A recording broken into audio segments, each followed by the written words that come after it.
اعوذ باللہ من الشیطان الرجیم بسم اللہ الرحمن الرحیم سبحان ربک رب العزۃ عما یصفون وسلام علی المرسلین والحمد للہ رب العالمین اللہم صل علی سیدنا محمد وعلی آل سیدنا محمد وبارک وسلم۔ ہم اپنی روح کو غذا کیسے پہنچائیں؟ تو یہ مسئلہ ہے نا، ایک ضرورت ہے نا ہماری۔ آج کی اس محفل میں وہ چند نکتے سمجھانے ہیں کہ جن سے روح کو غذا ملتی ہے، تاکہ ہم اس کو یاد رکھیں اور کوشش کریں ان اعمال کو زیادہ کرنے کی، روزانہ کرنے کی، تاکہ جسم کے ساتھ روح کو بھی غذا ملتی رہے۔ تو روح کی غذا اوپر سے آنے والے انوار و تجلیات ہیں۔ چنانچہ سب سے پہلی چیز جس کی وجہ سے انسان کی روح کو غذا ملتی ہے، قرآن عظیم الشان، قرآن مجید کا پڑھنا، قرآن مجید کا سننا، یہ انسان کی روح کو غذا پہنچاتا ہے۔ اور دلیل قرآن عظیم الشان میں سے وَإِذَا قُرِئَ الْقُرْآنُ فَاسْتَمِعُوا لَهُ وَأَنصِتُوا لَعَلَّكُمْ تُرْحَمُونَ۔ یہ ترحمون کا لفظ سند ہے، سٹیمپ لگ رہی ہے، رحمت برستی ہے۔ اور وہ رحمت جسم کی غذا نہیں ہے، وہ رحمت دل کی غذا ہے، روح کی غذا ہے۔ جس قرآن مجید کو سننے سے رحمت برستی ہے، اس کو پڑھنے سے کتنی رحمت برستی ہوگی۔ یہاں تو کہا نا کہ جب پڑھا جائے تو تم سنو تاکہ رحمت برسے، تو سننے والے پر رحمتیں برس رہی ہیں، تو پڑھنے والے پر کیا رحمتیں برستی ہوں۔ تو اس کا مطلب یہ کہ ہم روزانہ فجر کی نماز پڑھا کریں، تو پھر سورہ یاسین پڑھا کریں، قرآن مجید پڑھا کریں، فوراً اپنی روح کو ناشتہ کروانے کی کوشش کیا کریں۔ اس لیے ابن تیمیہ رحمۃ اللہ علیہ فجر کے بعد اشراق تک مسجد میں بیٹھے رہتے تھے۔ لوگ کہتے تھے کیا وجہ ہے، آپ نے ناشتہ نہیں کرنا؟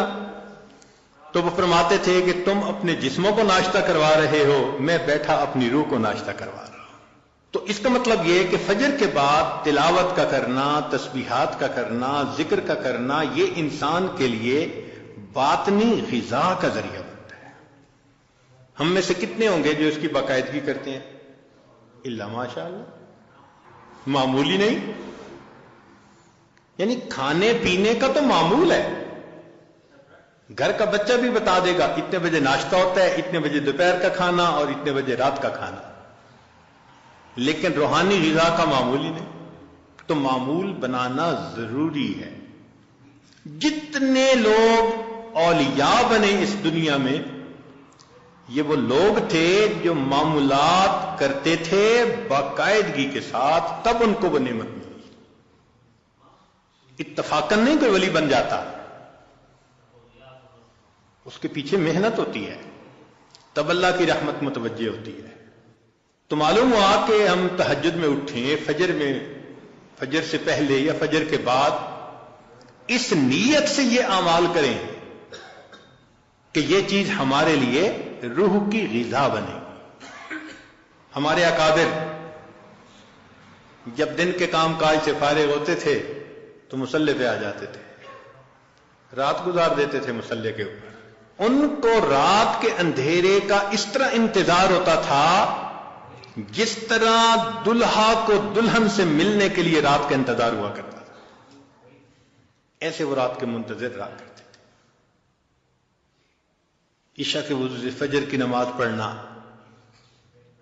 رات کا بیشتر حصہ نوافل میں کھڑے رہنا، حتیٰ کہ ہمسائے کے لڑکے بچے ان کو چھت کے اوپر ایک مینارہ سمجھا کرتے تھے۔